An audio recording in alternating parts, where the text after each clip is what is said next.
Hello friends, group 4 2024 கேட்ட ஒரு question வந்து பார்த்துடலாம். கீழ்கண்ட வாக்கியங்களை கவனி, கூற்று மற்றும் காரண வகைன்னு கொடுத்துருக்காங்க.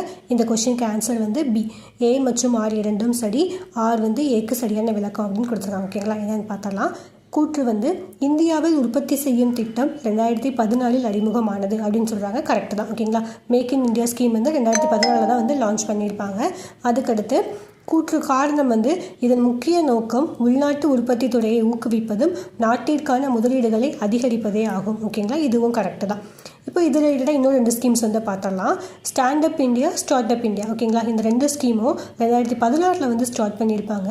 ஸ்டார்ட் அப் இந்தியாவில் ஃபர்ஸ்ட்டு ஸ்டார்ட் பண்ணியிருப்பாங்க. ஓகேங்களா, ஜனவரி 16. அதுக்கடுத்து ஸ்டாண்டப் இந்தியா வந்து ஏப்ரல் 5 வந்து ஸ்டார்ட் பண்ணியிருப்பாங்க. ஓகேங்களா, இப்போ எதுக்கு இது ஸ்டார்ட் பண்ணாங்கன்னா, ஸ்டாண்டப் இந்தியா வந்து என்ன பண்ணியிருப்பாங்க, அதில் வந்து என்ன வரும்னா எஸ்சி எஸ்டி அந்த பட்டியல் பழங்குடியின பெண்களை வந்து தொழில் முனைவோட ஊக்குவிக்கிறது தான் இந்த ஸ்கீமோட முக்கிய நோக்கமாக இருந்துச்சு. ஓகேங்களா, அதுக்கடுத்து ஸ்டார்ட் அப் இந்தியா வந்து என்ன பண்ணுவாங்க, நிறைய தொழில் முனைவோர்களை ஊக்குவிக்கணும், அவங்களுக்கு நிறைய கடன் கொடுத்து தொழில் முனைவர்களை ஊக்குவிக்கிறதுக்காக தொடக்கப்பட்டதான் ஸ்டார்ட் அப் இந்தியா ஸ்கீமு. ஓகேங்களா, 2 ஸ்கீமுக்கும் இயர் வந்து முக்கியம். 2016 வந்து ஸ்டார்ட் பண்ணியிருப்பாங்க.